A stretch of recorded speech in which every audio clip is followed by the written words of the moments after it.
السلام عليكم ورحمة الله وبركاته. اللهم صل وسلم وبارك على سيدنا محمد وآله وصحبه أجمعين. عاملين ايه؟ يا رب تكونوا بخير. النهاردة هعمل معاكم كده طريقة البسبوسة اللي هي السايبة مش الأكياس، بطريقة سهلة جدا وهتعجبكم إن شاء الله. هي هتعجبكم وهتعملوها. أول حاجة هنا معايا كوبايتين من سميد البسبوسة اللي هو السايب، ونص معلقة بيكنج باودر، وربع كوباية جوز هند مبشور. هنقلبهم كويس كده، وبعدين نروح بقى كده معانا طاسة على النار كده، هنحط فيها كوباية من السكر وربع كوباية مية. مش هنقلبهم دلوقتي خالص، هنسيبهم كده لحد ما السكر يدوب شوية.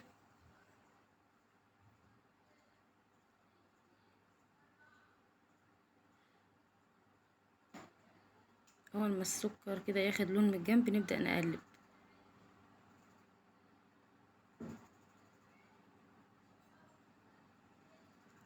هنا خلاص بدأ بقى يغلي معايا كده، هبدأ اقلب بقى يعني بالراحة كده مش على طول،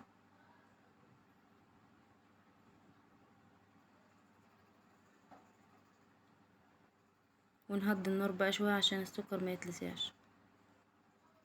هنفضل بقى تقريب كده مستمر كده بالراحة لغاية ما يوصل للون اللي احنا عايزينه.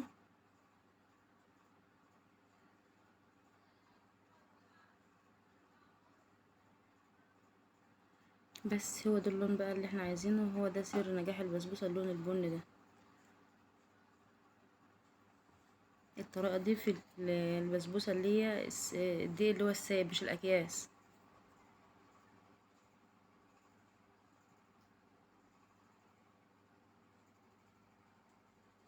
بس كده خلاص، هنديله تقليبة بقى وبننزل عليه ببقية المكونات.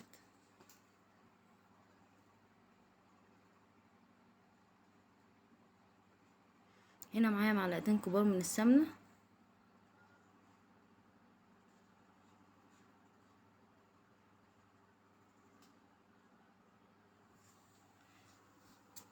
ومعايا معلقة ونص كده أو معلقتين من الزبدة.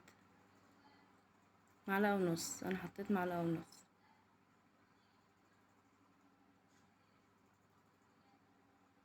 يبقى معلقتين سمنة معلقة ونص زبدة.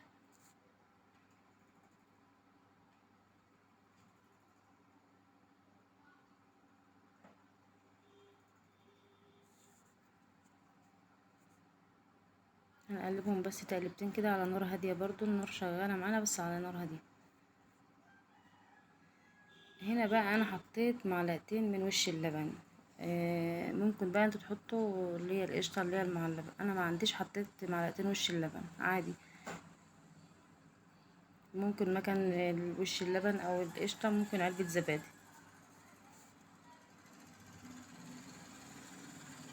الموجود يعني. هنقلب بقى فيهم كويس كده قوي شويه لحد ما المكونات كلها تضيف في بعضها كده.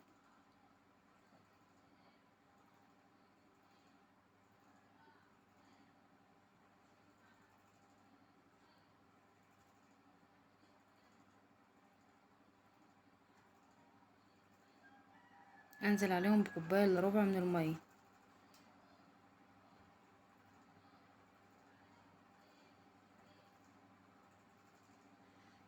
هنفضل بقى في تقليب خالص لحد كل التكتلات اللي معانا دي لما تدوب خالص بالشكل ده كده خلاص. هندفع عليها نسيبها تهدى 5 دقايق بس، مش تبرد، تهدى بس، وننزل بقى على المكونات اللي هي الجافة اللي هي بتاعت البسبوسة، وهنقلب بالراحة خالص مش تقليب جامد، يا دوبك الدقيق السميد يختفي بس معانا.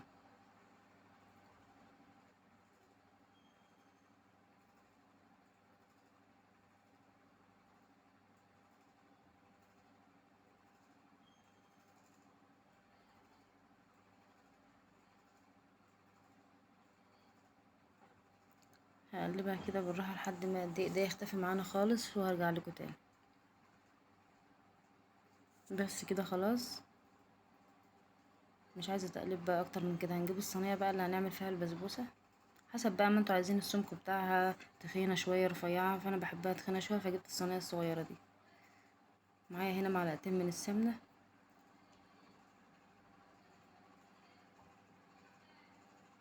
هوزعهم كده في الصينية وبعدين انزل بقى بالبسبوسة.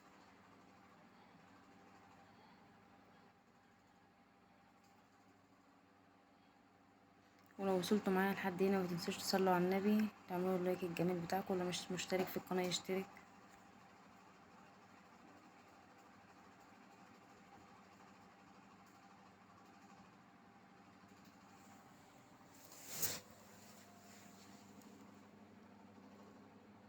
هفرد البسبوسة كده بأي معلقة كده بالراحة.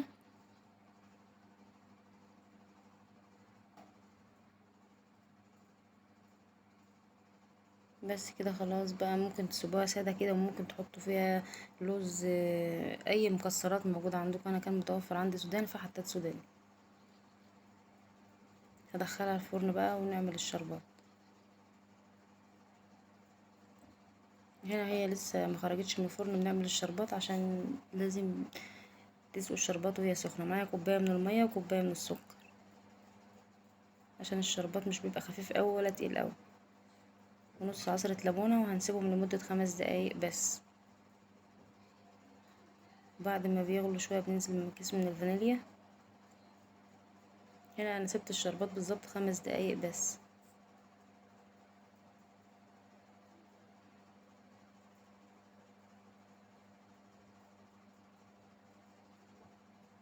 بس انا عايزه القوام ده لا تقيل اوي ولا خفيف اوي. هنزله بقى من على النار، والبسبوسه كانت طلعت معايا من الفرن خلاص. هنزل بقى بالشربات كده وهي سخنه.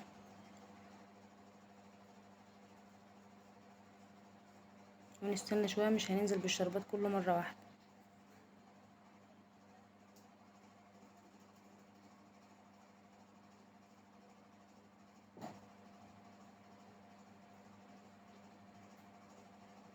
هنا انا كنت حطيت بقيه الشربات وكانت شربته خلاص. هي اخدت الشربات كله اللي انا عاملاه. هبدا اقطعها بقى. هي المفروض تتساب ساعتين او تتساب فتره طويله شويه، بس انا هقطعها وهي سخنه.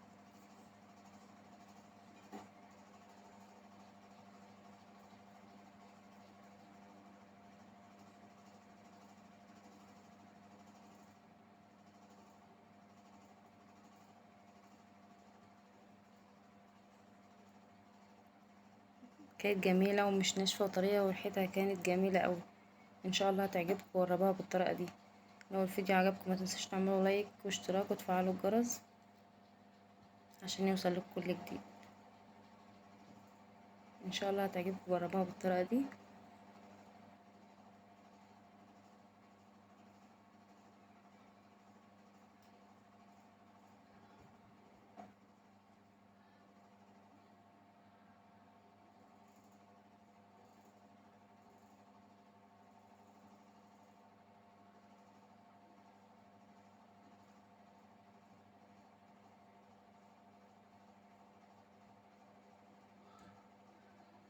يلا اشوفكم على الف خير، مع السلامه.